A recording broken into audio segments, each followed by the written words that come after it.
आनंदी मालिकेच्या आजच्या भागामध्ये आपण पाहत आहोत की आनंदी आता इथे बेडवरती झोपलेली असते. शलाकाने तिला एका ठिकाणी ती घेऊन गेलेली असते आणि तेव्हा शलाका म्हणत असते, आनंदी, आज तुझ्या आयुष्याचं काय होणार आहे हे तुला समजणार आहे. आज तुझं जरी युगंधर सोबत लग्न झालेलं असलं तरीसुद्धा तुझ्या नात्याचा कसा दी एंड होतोय आणि काय होतंय हेच तुला समजणार आहे, असं ती बोलत असते.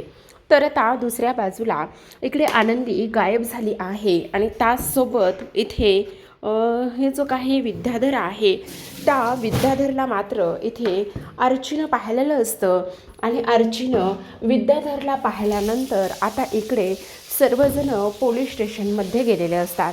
आता सर्वजण पोलीस स्टेशनमध्ये गेल्यानंतर इकडे ते लोक म्हणत असतात की हा सर्व काही काय प्रकार आहे. तुम्हाला साधा एक जो विद्याधर आहे तो विद्याधर तुम्हाला इथे सांभाळता येत नाही का, असं ते लोक बोलत असतात. आणि विद्याधर आता इथून बाहेर जाऊच कसा शकतो ही सुद्धा गोष्ट आता इकडे ते बोलत असतात.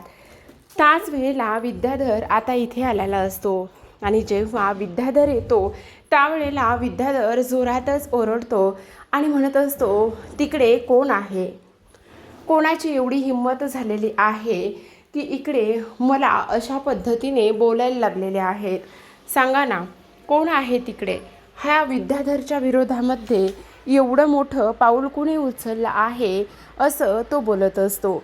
त्याच वेळेला आता विद्याधर हा त्या जेलच्या कोठडीत असतो आणि तेव्हा इथे सर्वांचं लक्ष विद्याधरकडे जातं. मग आता अर्ची म्हणत असते, हे कसं शक्य आहे आबा, मी तुम्हाला खरं सांगायलोय. हे बघा आबा, काही जरी झालं ना तरीसुद्धा हे जे काही धाकले मालक आहेत ना, ते धाकले मालक इथे मी मागच्या गल्लीमध्ये त्यांना पाहिलं होतं. आबा, मी तुम्हाला खरं सांगायलं आहे, मी खोटं अजिबातच नाही बोलत आहे आबा, तुम्ही माझ्यावर विश्वास ठेवा. त्याच वेळेला आता इकडे ती म्हणत असते, हे कसं शक्य आहे आणि ह्या सगळ्या गोष्टी होणं शक्यच नाही आहे. त्याच वेळेला आता इकडे आबा म्हणत असतात, खरं तर माफ करा पोलीस साहेब, कारण पोरगी लहान आहे आणि पोरगी लहान असल्यामुळे तिला काही समजलं नाही, तिच्याकडं लक्ष देऊ नका, असं ते म्हणत असतात. सोबतच आपण पाहतो आता इकडे शिर्केंचं लक्ष तिथे समोर उभे असलेल्या हवालदाराच्या गळ्याकडे जातं आणि गळ्यामध्ये ती चेन ते पाहतात. आता गळ्यामध्ये ती चेन पाहिल्यानंतर इथे शिर्केंना पूर्ण डाऊट येतो की हे सगळं काही विद्याधरचं काम आहे म्हणून. ह्याने त्या हवालदाराला विकत घेतलं आहे ही गोष्ट त्यांच्या लक्षात येते आणि त्यामुळे ते ताबडतोब आता लगेचच इकडे मालक साहेबांना कॉल करतात आणि मालक साहेबांना कॉल केल्यानंतर म्हणत असतात, मालक साहेब, मला तुम्हाला एक गोष्ट कानावर घालायची आहे आणि ती म्हणजे की इथे विद्याधरचा हा काहीतरी गेम आहे आणि विद्याधरने जे आहे ना ते इथे ह्या हवालदाराला इथे विकत घेतलंय असंच मला वाटतंय. कारण तुम्हाला एक गोष्ट सांगू का, त्या हवालदाराच्या गळ्यामध्ये ना मी आत्ता सोन्याची चेन पाहिली आहे आणि ती सोन्याची चेन दुसरी तिशी कोणाचीही नसून इथे आपल्या धाकल्या मालकांची विद्याधरचीच आहे असं मला वाटतंय. त्याच वेळेला आता इकडे युगंधर म्हणत असतो, जर आनंदीला काही झालेलं असेल ना तर मी कायद्याची वाट पाहणार नाही, मी स्वतःच्या हातानेच त्या युगंधरचा जीव घेईल, असं सुद्धा आता इकडे ते बोलत असतात. आणि त्याच वेळेला दुसऱ्या बाजूला आपण पाहतो की आता इकडे मात्र शलाकाचा पारा चढलेला असतो. शलाका विद्याधरला म्हणत असते, विद्याधर, तुला जे काही करायचं आहे ते कर, मला तुझ्याशी काही एक घेणं देणं नाही आहे, पण आत्ता मी तुला ह्या वेळेला एक गोष्ट सांगत आहे की आता मी आनंदीचं काय करायचं आहे ते माझं मी बघून घेईन. तू इथे डोक्यावर पडलायस का, काय गरज होती तुला मागच्या गल्लीमध्ये जाण्याची आणि मागच्या गल्लीमध्ये जाऊन हे सर्व काही करण्याची, तुला हे सगळं करायला कोणी सांगितलं होतं आणि काय गरज होती त्या आबाजादवांच्या नातीपुढे सुद्धा येण्याची, असं सुद्धा आता इथे ती बोलत असते.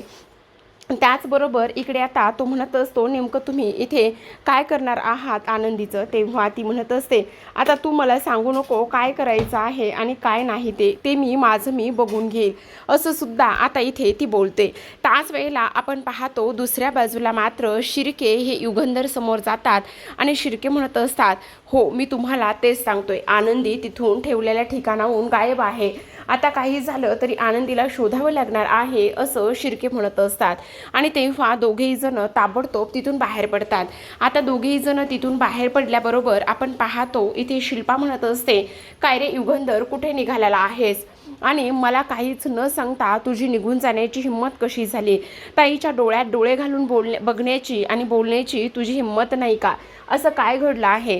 त्याच वेळेला आता युगंधर म्हणत असतो, नाही ताई, असं काही बी घडलेलं नाही आहे. हे बघ, तुला एक गोष्ट सांगू का? हे बघ, इथे एक गोष्ट झाली आहे, म्हणजे कंपनीमध्ये ना थोडासा प्रॉब्लेम झाला आहे आणि म्हणूनच मी फक्त तिकडे चाललो आहे असं तो बोलत असतो. आता हे सर्व काही बोलल्यानंतर आपण पाहतो की इकडे आता शिल्पा म्हणत असते, पण तरीसुद्धा मला काहीतरी वेगळंच वाटतंय, पण ताई मी आत्ताच्या आत्ता जाऊन येतो. मग आता इकडे शिल्पा म्हणत असते, मला असं का वाटतंय की हा माझ्याशी नक्कीच काहीतरी खोटं बोलतोय म्हणून. खरं पाहायला गेलं तर इकडे कंपनीची धुरा सांभाळण्यासाठी युगंधर जीवाचं रान करत आहे आणि त्याचबरोबर इथे समिधाला दिलेलं वचन पूर्ण करण्यासाठी तो किती आणि काय काय करतोय हे मी माझ्या डोळ्याने पाहते असं ती बोलत असते. दुसऱ्या बाजूला आपण पाहतो आनंदीला आता शुद्ध येऊ लागते. आनंदी म्हणत असते, शलाका मॅडम तुम्हीच आहात, शलाका मॅडम तुम्हीच आहात, मला ह्या सगळ्या गोष्टींची खात्री आहे शलाका मॅडम, तुम्ही हे समज का करायला असा? हे बघा, तुम्ही असं काय बी करू नका, तुम्ही मला आत्ताच्या आत्ता इथून सोडा, मला जाऊ द्या, तुम्हाला हे सर्व काही करून काय मिळणार आहे?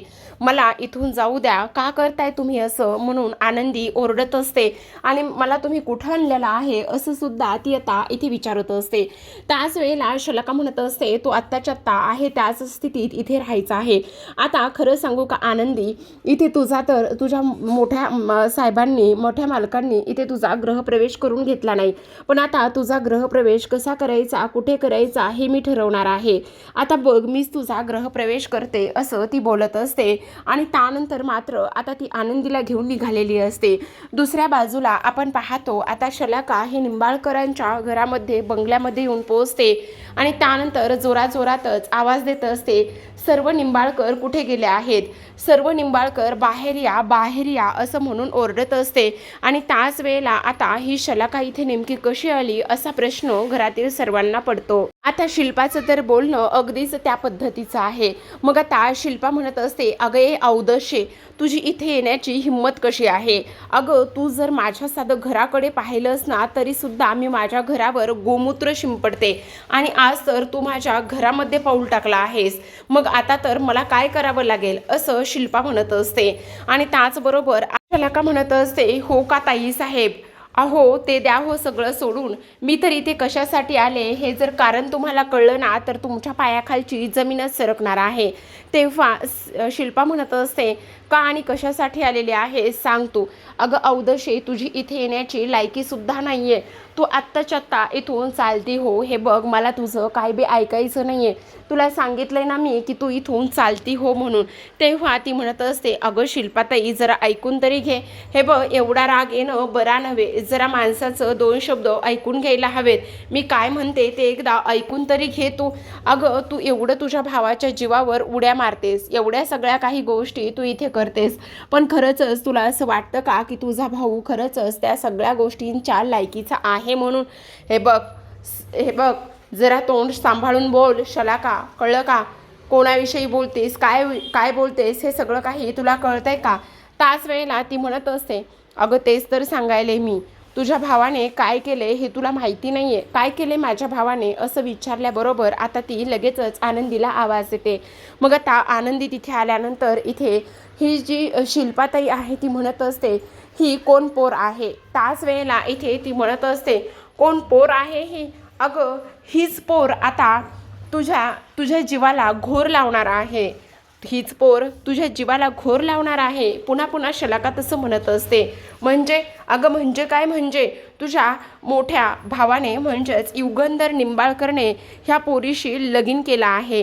त्याच वेळेला शिल्पाचा पारा पुन्हा चढतो. हे सगळं काही करण्याची तुझी हिंमत कशी झाली, बोलण्याची हिंमत कशी झाली आणि ह्या पोरीला इथे घेऊन येण्याची सुद्धा तुझी हिंमत कशी झाली असं सुद्धा आता इथे ती बोलत असते. त्याच वेळेला माझा भाऊ ह्या भिकारड्या पोरीसोबत इथे लग्न करणारच नाही आहे. अगं असं काय म्हणतेस? अगं तुझ्या भावाने चक्क ह्या पोरीसोबत लग्न केले, 7 फेरे घेतलेत, 7 जन्माचं वचन दिलंय एकत्र राहण्याचं. तेव्हा ती म्हणत असते अजिबातच असं होणार नाही आहे. अगं तेच तर मी सांगते, आता ह्या हवेलीची ती मालकीण आहे, ह्या गावकऱ्यांची ती मालकीण झाली आहे आणि तू तिला असं कसं बोलू शकतेस, असं ती बोलत असते. तेव्हा मात्र आता इथे शिल्पा म्हणत असते अगं ह्या बंगल्यामध्ये पाऊल ठेवण्याची, ह्या हवेलीची मालकीण होण्याची लायकी नाही आहे, तिची तर उक्किरड्यावर पडण्याची लायकी आहे. आणि तू हिचं नाव माझ्या युगंधर भावासोबत जोडतेस, तुला लाज वाटत नाही आहे का? त्यावेळेला शलाका म्हणत असते अगं ताई, शिल्पा ताई, किती तो, अगं जरा तरी मला वाटलं होतं तू ह्या सगळ्या गोष्टीवर विश्वास ठेवणार नाही. तेव्हा ती म्हणत असते नाहीच ठेवणार. विश्वास का ठेवू? कारण माझा भाऊ असलं काही करेल ह्या गोष्टीवर माझा मुळात विश्वासच नाही आहे आणि तो हे सगळं काही करणारच नाही आहे. तेव्हा ती म्हणत असते हो का, विश्वास नाही आहे? तेच तर मला वाटलं होतं, म्हणूनच मी ह्या वेळेला पुराव्यासकट सगळं काही इथे आणलं आहे. आणि मला माहिती ना तू पुराव्याशिवाय कशावरही विश्वास ठेवणार नाही आहेस आणि म्हणूनच मी तुला सगळे पुरावे दाखवणार आहे. ह्या गावकऱ्यांसमोर इथे तुझ्या भावाने हिच्या गळ्यामध्ये मंगळसूत्र घातलंय. मान्य आहे ती गरीब आहे, पण आता गरीब जरी असली ना तरीसुद्धा ह्या घराची ती मालकीण आहे, असं ती बोलू लागते. आता हे सर्व बोलल्यानंतर आपण पाहतो की आनंदीला आता ती पुढे घेऊन आलेली असते आणि आनंदीला पुढे घेऊन आल्यानंतर आनंदी हे सर्व कानाने ऐकते. आनंदीला तर ह्या सगळ्या गोष्टीवर विश्वास बसत नसतो.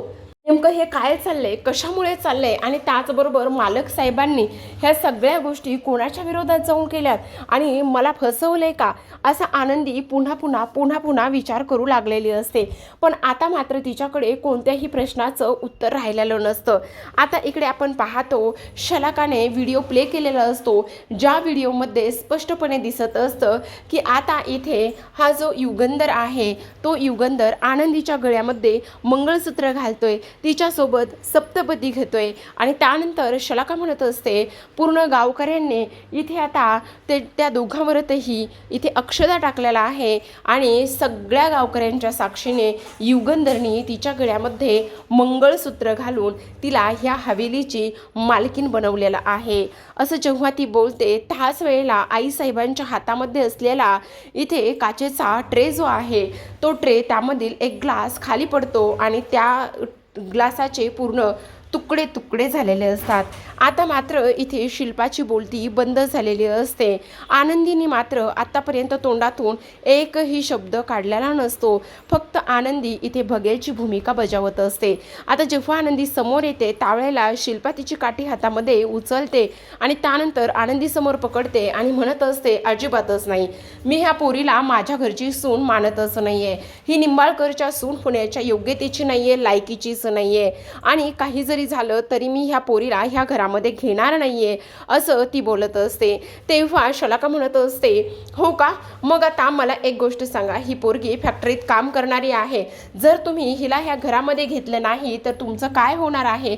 आणि त्याचसोबत आणखी एक गोष्ट मला सांग शिल्पाताई, इथे मालक साहेब एवढा इथे गावकऱ्यांचा न्यायनिवाडा करणारे आणि आज त्यांनी आनंदीसोबत लग्न केले आणि आनंदीलाच न्याय मिळणार नाहीये. तेव्हा शिल्पा म्हणत असते मी तुझं काहीच ऐकणार नाहीये, तुझं तोंड बंद ठेव आणि त्याचबरोबर काहीही बोलायचं नाहीयेस, असं सुद्धा ती स्पष्टपणे बोलत असते. त्याचबरोबर आता इथे युगंधरची आई मात्र पुढाकार घेते आणि ती म्हणत असते शिल्पा जरा दमाने घे, जरा सावकाश घे, हे बघ असा अति उतावळेपणा करू नकोस. आणि त्याहूनही सगळ्यात महत्त्वाची गोष्ट मी तुला सांगायले की हे बघ, आता काही जरी झालं ना तरीसुद्धा आपल्या युगंधरच्या इथे नावाचा प्रश्न आहे.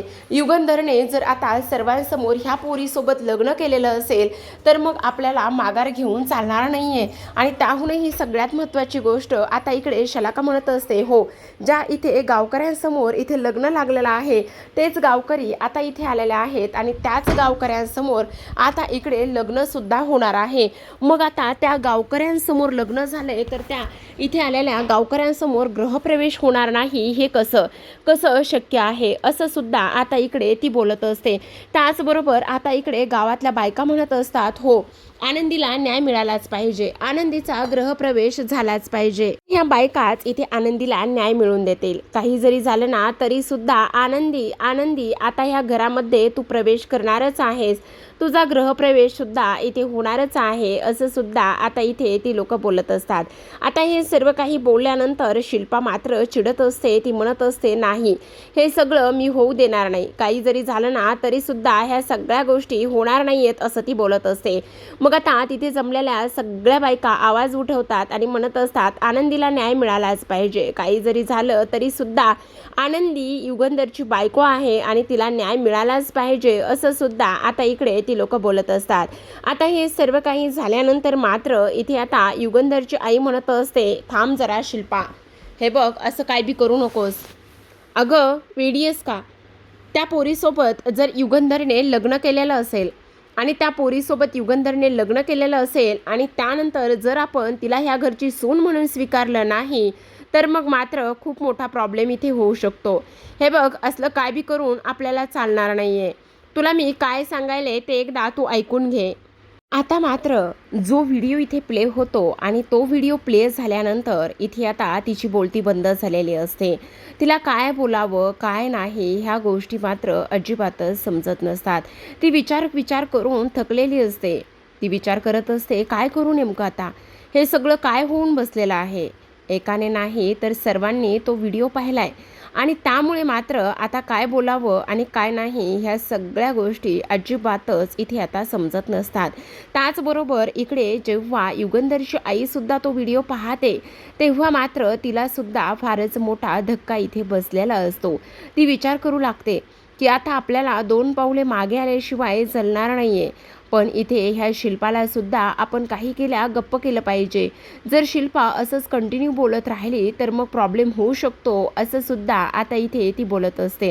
त्याचसोबत आपण पाहतो हे सर्व काही झाल्यानंतर आता मात्र शिल्पाला शांत करण्यासाठी ती पूर्ण प्रयत्न करत असते आणि म्हणत असते, हे बघ शिल्पा जरा शांत हो, असं करू नकोस. काही जरी झालं तरी सुद्धा एक गोष्ट मात्र कायम लक्षात ठेव आणि ती गोष्ट ती अशी आहे की हे बघ आपल्याला आपल्या आता इकडे युगंधरचा विचार करावा लागणार आहे. युगंधरची मान मर्यादा त्या सगळ्या गोष्टींचा विचार करावा लागणार आहे असं सुद्धा आता इथे ते बोलत असतात. आता हे सर्व बोलल्यानंतर इकडे मात्र शिल्पाला राग येतो. शिल्पा म्हणत असते, नाही हे सर्व होणं शक्यच नाही आहे. मग आता ती म्हणत असते, का नाही होऊ शकत, तुझ्या गोष्टी काही लक्षात येत आहेत का? त्याच वेळेला ती म्हणत असते, काही जरी झालं ना तरी सुद्धा ह्या गोष्टीमुळे माझ्या आणि माझ्या भावाचं आयुष्य इथे बर्बाद होऊ शकतं. मग तुम्हाला हे सर्व काही का बरं कळत नाही असं सुद्धा आता इथे ती बोलत असते. आता हे सर्व काही बोलल्यानंतर आपण पाहतो की आता इकडे आनंदीची अवस्था खूपच जास्त नाजूक झालेली असते. आनंदी विचार करू लागते की आता काय करावं, कशा पद्धतीने ह्या सर्व गोष्टी कराव्यात आणि त्याचबरोबर जर आता आपण इथे शांत बसलो आणि त्याचबरोबर काही जर झालं तर काय होणार आहे. मालक साहेबांनी का बरं ह्या सगळ्या गोष्टी नाही सांगितल्या, मालक साहेबांनी का बरं असं केलेलं आहे, मालक साहेब इथे का बरं हे सगळं काही असे करत होते आणि त्याचबरोबर इकडे आता मालक साहेबांनी माझ्यासोबत लग्न केलं आहे, मालक साहेबांनी माझ्यासोबत लग्न करून आता मात्र मला धोका देण्याचं काम केलं आहे का असं सुद्धा आता इकडे ते बोलत असतात. त्याचसोबत आपण पाहतो प्रेक्षकांनो की आता इकडे दुसऱ्या बाजूला मात्र हे दोघेही जण त्या फार्म हाऊसच्या गेस्ट हाऊस मध्ये जाऊन पोहोचलेले असतात.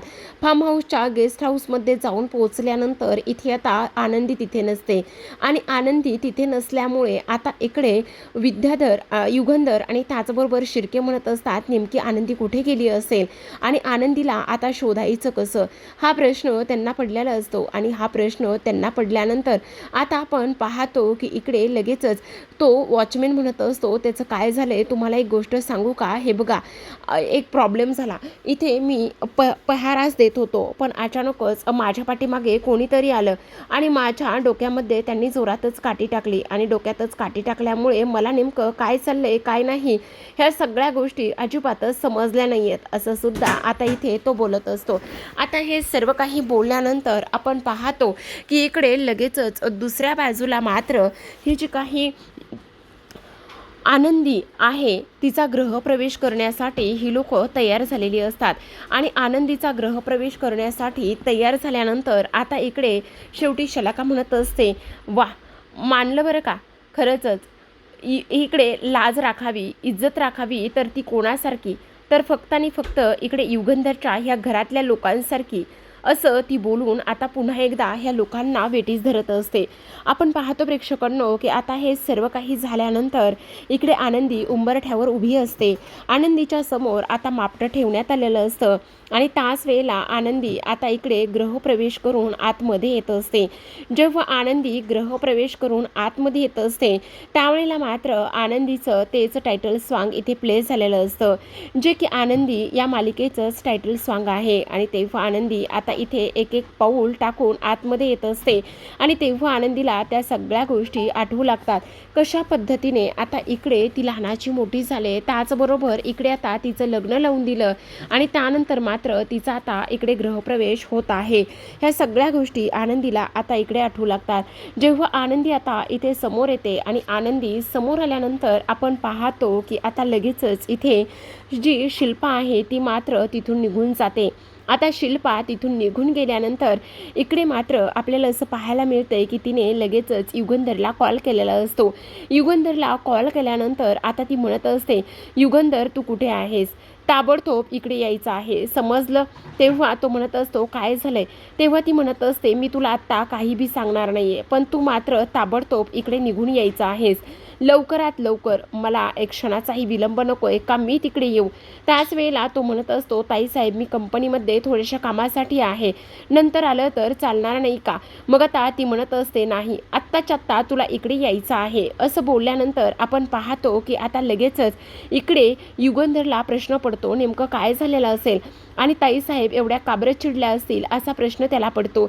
आणि त्याच वेळेला तो म्हणत असतो बरं ठीक आहे मी ताबडतोब येतो, असं म्हटल्याबरोबर आता लगेचच तो तिकडे निघालेला असतो.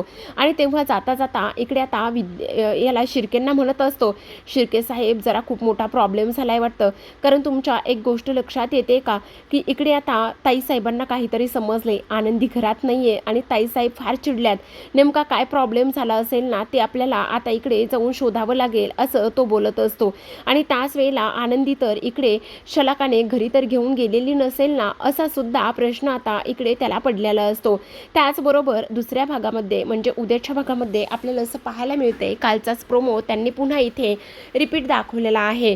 आता इकडे युगंधर म्हणत असतो आनंदी आपलं नातं फक्त हे नावापुरतं आहे, काही जरी झालं तरी एक गोष्ट कायम लक्षात ठेवायची आहेस, हे बघ आता इकडे आपल्या नात्यामध्ये प्रेम मात्र नसणार आहे, आपल्या दोघांच्या नात्यामध्ये आदर तेवढाच असेल पण प्रेम नसणार आहे, असं सुद्धा आता इथे तो बोलत असतो. आणि त्याचबरोबर इकडे तुला ह्या घरामध्ये जो मान सन्मान त्या सगळ्या गोष्टी मिळतील, पण इथे मात्र तुझ्या आणि माझ्यामध्ये इथे नवरा बायकोचं नातं कधीच नसणार आहे, असं सुद्धा तो बोलत असतो. त्याचसोबत आपण पाहतो हे सर्व काही झाल्यानंतर आता मात्र इकडे आनंदीला तो म्हणत असतो आता हे नातं तुला स्वीकारायचं आहे का ह्या नात्यातून तुला बाहेर पडायचं आहे हे तुझं तू पूर्ण ठरव. असं म्हटल्यानंतर आता निर्णय शेवटी तुझ्या हातामध्ये आहे, असं शेवटी आता इकडे युगंधर बोलत असतो. त्यानंतर आनंदी मात्र आता काही बोलत नाही. तर आता प्रेक्षकांनो तुम्हाला काय वाटतं, आनंदी नेमकं काय उत्तर देईल आणि हे पाहूयात उद्याच्या भागात. तोपर्यंत पाहत रहा आनंद.